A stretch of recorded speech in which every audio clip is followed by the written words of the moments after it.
falar de saúde. É o nosso quadro Saúde em Dia.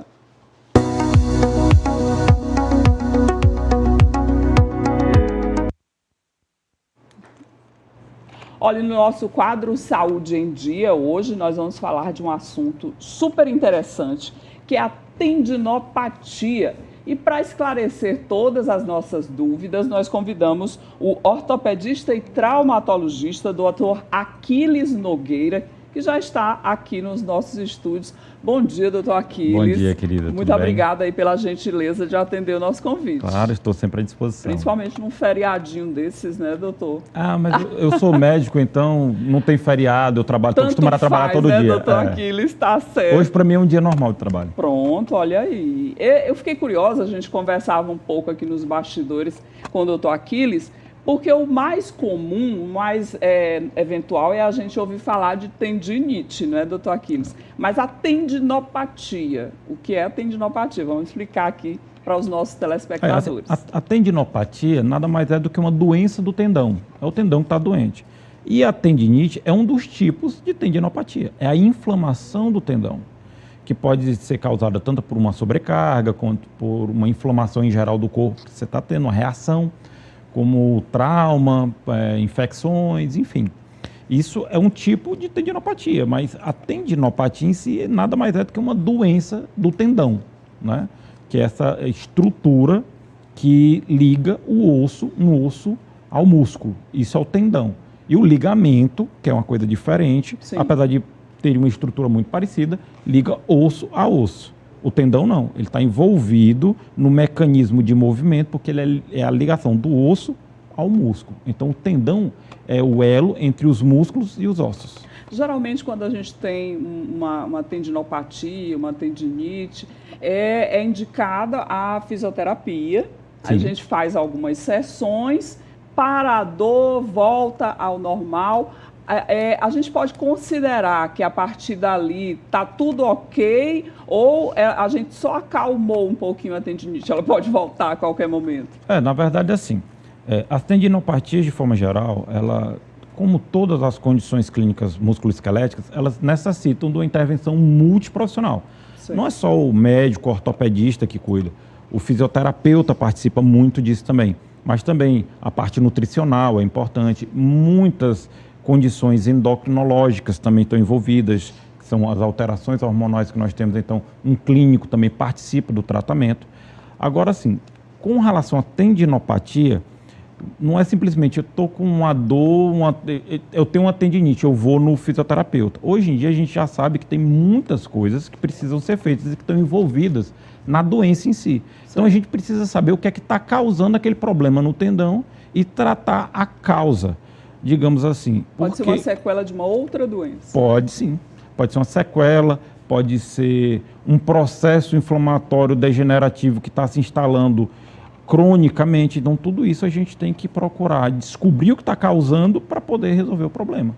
Hoje a gente vive uma era que as pessoas estão mais voltadas para a questão de cuidar da saúde, de pedalar, de correr, de caminhar, de ir para a academia, mas aí vem o outro lado, né? Que são essas rupturas, que são as quedas. Às vezes você faz um movimento muito brusco, ou na academia, ou até mesmo na corrida, que pode provocar um rompimento desses, ou então uma inflamação, né?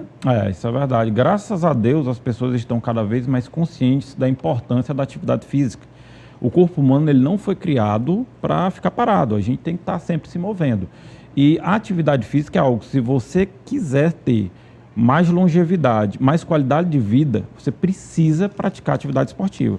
Agora, a prática da atividade esportiva, por exemplo, a corrida, não é simplesmente você pegar e sair correndo no meio da rua. Você, com certeza, se você fizer isso, você vai se machucar. Então, toda atividade esportiva, seja qual for, ela precisa ter uma orientação. O profissional de educação física é o profissional mais indicado para orientar as pessoas em qualquer tipo de prática esportiva. Às vezes a pessoa fala, vamos caminhar e correr, é barato, é quase de graça, é só ir para a rua. Não é bem assim, Não né, é bem doutor? assim, você tem que ter cuidado. Tem o tênis, que é um específico, tem a roupa para transpiração, tem a questão dos movimentos que podem trazer muitos problemas ou até quebrar mesmo, né? Então, tudo tem que ser com muito equilíbrio. Às vezes a pessoa tem um problema cardíaco, vai correr e dá errado, né? É verdade. A atividade física ela é importante, mas ela tem que ser aconselhada por um profissional de preferência, né? É importante que toda atividade que você for fazer, você sempre faça ela de forma progressiva. Sim. A pessoa que nunca correu na vida sai correndo... A enfrentar a maratona... Não né, dá. doutor? Ela Não precisa dá. começar... Primeiro ela vai começar com uma caminhada, depois vai passar aos poucos para uma corrida leve, aumentando o ritmo. É importante isso, principalmente para a questão das tendinopatias, das doenças do tendão, é que você faça um aumento de carga progressivo. Com calma, vai aumentando do leve para o moderado, para o avançado. É assim que se deve fazer. É verdade, a gente não nasce caminhando, né, doutor? Tem que engatinhar. Exatamente, Tem o perfeito. processo. Exato. Não é, Raquel? Você já teve, Raquel, alguma tendinite que precisou de uma fisioterapia, que lhe deixou no estaleiro? Pois é, olha, doutor, a minha fala agora, inclusive nós já tivemos também um outro especialista aqui, falando sobre aquela doença do túnel de carpo, né, uma coisa assim, se eu não me engano, e né, a gente que trabalha também nesse universo digital, estes, né, aparelhinhos, a gente fica o tempo inteiro assim, aquele negócio aqui, essa parte aqui, né, da minha mão, isso aqui é tendão, eu sou leiga, né, gente? Então, eu acredito que, fora essa questão da atividade física, às vezes as pessoas vão se lesionando com o decorrer do tempo, sem ter um acompanhamento adequado, eu queria perguntar para você o seguinte, tem aumentado essa demanda desses casos de tendinopatia, né? Tendinopatia. Tendinites, essas doenças, né, por repetição ali daquele movimento, porque eu vou lhe confessar uma coisa, além de estar, né, com essa parte aqui, desses tendões sempre doloridos, até para abrir uma garrafa, às vezes não tem força, e aí eu fiz uma liberação com o fisioterapeuta, que ele começou a pegar por aqui, ó, parecia que vinha soltando uma descarga, assim, sabe, um negócio. Então, como que funciona o tratamento, né, essa questão da gente estar o tempo inteiro ali, né, muito conectado, se adoecendo muitas vezes, até mesmo aqui a postura do pescoço, como é que funciona para quem está aí muito conectado, inclusive adolescentes, crianças que desde cedo podem desenvolver, então, uma doença aí, né, relacionada aos tendões. Assim, você falou uma coisa bem interessante quando você falou do padrão repetitivo. Fazendo analogia, quando você pega um pequeno arame e você quer parti-lo, como é que você faz? Você pega dobrando, e fica tudo, né? fazendo, chama-se estresse. Você submete ele a um estresse. Vai estressar até quebrar. Exatamente. Agora imagine você fazendo isso sobre os tendões. Nossa. Você faz, repete. O tendão, ele vai sofrer com aquilo, ele vai inflamar e vai doer. Então, assim, hoje, com o avanço da medicina, a gente tem vários tratamentos para as tendinopatias. A prevenção é sempre o melhor caminho para qualquer tipo de doença. Mas uma vez que ela se instala, é óbvio que a fisioterapia é importante, mas hoje nós temos outras linhas de terapias médicas para o tratamento dessas inflamações. Por exemplo, esse que você mencionou, que ele liberou do pescoço até o final, é porque você desenvolveu uma condição clínica chamada síndrome miofacial. Que o que é que acontece? Quando você tem uma inflamação em um tendão, não fica restrito ali, inflama a condição inteira e ela vai meio que contaminando os outros compartimentos. Assim, né? Exato. E vai criando aqueles gatilhos musculares e aquilo é muito dolorido. Demais. Então você tem que liberar para você melhorar. O problema está no punho, mas às vezes você está com o antebraço todo comprometido. Demais. Eu sinto muito essa parte aqui, ó. Chega em pegar, eu sinto ele bem inflamado. Né? E hoje em dia a gente tem o tratamento com agulhamento, que é um tratamento em que a gente faz pequenas infiltrações e vai melhorando. Nós temos vários tratamentos de infiltração para as tendinites. É muito comum hoje em dia o atleta amador chegar no nosso consultório com alguma queixa assim. Porque inflama, não é? Inflama. É muito comum, por exemplo, o jogador de beach tênis, que hoje tem muito atleta de beach tênis amador. Eles possuem muitas tendinopatias do ombro e dos cotovelos. A epicondilite é bastante comum. Né? A síndrome do manguito provocada por uma bursite, por uma tendinite dos tendões do ombro. E hoje a gente faz tratamento com infiltração. Ele usa sempre o mesmo braço e aquilo força, né? Força. Aí o tenista é um pouco diferente do beach tenista, né? Ele tem a performance dele é um pouco diferente, ele está submetido a um estresse parecido, mas é um estresse maior. mas desenvolve também, existe até uma condição que a gente chama de cotovelo do tenista, que é justamente a epicondilite lateral, por conta de estar associado ao movimento de pronossupinação do antebraço durante o exercício. E aquilo ali inflama aqueles tendões extensores que ficam no cotovelo e dói, é uma condição que muitas vezes é maltratada ao longo do tempo, e hoje a gente tem terapias muito resolutivas para isso. Dentre elas tem as infiltrações diversas e tem a terapia por ondas de choque, também, que é muito bom para o tratamento das epicondilites, que são inflamações do tendão. Já pegando aí como gancho, doutor, essa pergunta da Raquel, a gente parece que vai ter aí uma geração inteira com esses problemas nesses dedos aqui, nos dedões, só de digitar. O meu filho, ele digita numa velocidade da luz, você não consegue nem acompanhar. Então, aquele movimento, como citou a Raquel, repetitivo, tem como a gente, a Raquel também tem filho e eu, como é que a gente pode falar para eles? Tem que fazer um exercício, tem que parar. O que a gente pode fazer para evitar que chegue antes, né, essa tendinite? Porque, pelo que a gente percebeu aí, vai chegar de qualquer jeito. Chega. Se você tiver esse padrão repetitivo, você vai desenvolver. O mais importante é a questão da orientação, desde sempre. Estimular que ele levante de vez em quando, que ele pare um pouco. Por incrível que pareça, essa digitação com o celular, ela não está tão ligada com patologias da mão, mas sim do pescoço. Porque você nunca está digitando, né? Que você sempre vai baixar e ficar olhando. E isso vai levar a uma sobrecarga das estruturas posteriores do pescoço e a pessoa vai desenvolver muito torcicolo, muita dor. Existe hoje já uma patologia bem definida com relação a isso. Com relação aos movimentos da mão, geralmente é mais nos digitadores, que vocês já devem ter falado até aqui no programa alguma vez sobre a lesão por esforço repetitivo. E quando a gente está no computador, a gente tem uma tendência natural de apoiar as mãos sobre a bancada.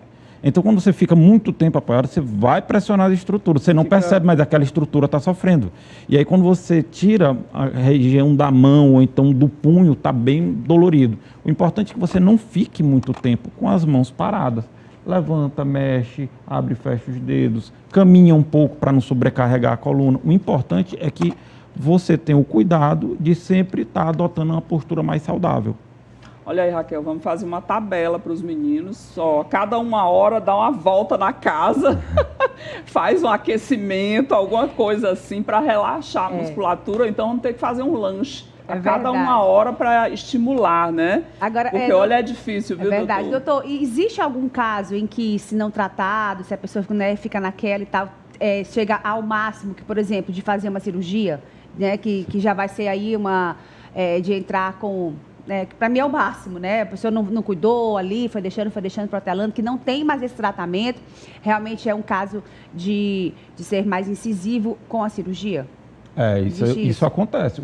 A gente tem a impressão, né, doutor, de que é um elástico, que ele vai sendo puxado até que não tem mais como, e aí tem que ir para a cirurgia. O tendão, ele é uma estrutura fibroelástica, mas que é submetida à tensão, mas ele é um pouco mais duro, ele é mais resistente. O que acontece? Se você está submetendo ele a um estresse contínuo, ele está sob inflamação, você não trata aquilo adequadamente, ele vai romper. Então, assim, o que acontece nesses casos? Quando cronifica um processo inflamatório, ele vai degenerando aquele tendão doente. Ele vai perdendo a capacidade dele de funcionalidade até que chega um momento que ele rompe completamente. Quando há um rompimento de um tendão, aí não tem jeito. A gente tem que fazer ou uma sutura, ou uma reconstrução, ou até uma substituição. Aí a gente tem que ir para a cirurgia. Mas tem gente também, né, doutor, que não gosta muito da questão de ir ao médico, aí fica camuflando os efeitos, tomando um analgésico, tomando um remedinho ali para dor, para inflamação, melhorou, aí volta a fazer o que estava fazendo e fica naquele efeito sanfona, né, o tempo todo na medicação. Vai chegar uma hora que não tem mais jeito, né? Isso, exatamente. Infelizmente, a tendência da automedicação no nosso meio, isso é cultural. As pessoas procuram sempre se automedicar, isso é um fato. Todo mundo tem uma farmácia em casa, né, doutor? E tem um fato que, principalmente com relação aos atletas amadores, isso é bem comum que você falou. Por exemplo, eu tenho um amigo que ele desenvolveu uma condição relativamente grave da bacia, mas nós conseguimos fazer o diagnóstico bem no começo. Eu fiz a orientação, olha, ele é triatleta. Nossa. Né? Ele é triatleta, exige amador. Exige muito do corpo. Exige demais. Eu disse, você vai ter que parar com os exercícios. A sua atividade física ela tem que cair para bem leve. Então, nada de correr, nada de se exercitar, vamos fazer o tratamento correto. É quase a morte para o triatleta. Passei a medicação, foi para a fisioterapia, o que foi que aconteceu? Com 15 dias ele estava bem melhor da dor. Quando eu abro o Instagram, que eu olho as histórias dele, ele tá correndo, nadando, pulando, tudo de novo. Aí eu disse, aí eu só fiz assim, muito bem, seguindo as orientações. Parabéns. Ele, não, cara, eu tô bem, mas eu tô leve. É sempre assim. Quando ele não segue. O profissional que segue, que vive disso, que vive do exercício físico, quando ele vai no meu consultório, eu indico o tratamento, ele faz perfeitamente. Ele não, porque ele quer cuidar da saúde, ele tem essa consciência, mas o amador não. O amador, assim, ele vai lá, melhorei, já estou no ponto de jogar bola, de voltar às minhas atividades normais, aí é que dá errado. Complica, né? Aí então... depois, quando volta complicado, o tratamento é muito mais difícil de ser feito. E mais demorado, né? E geralmente vai terminar indo para a cirurgia, que tem todo um processo de reabilitação mais complicado.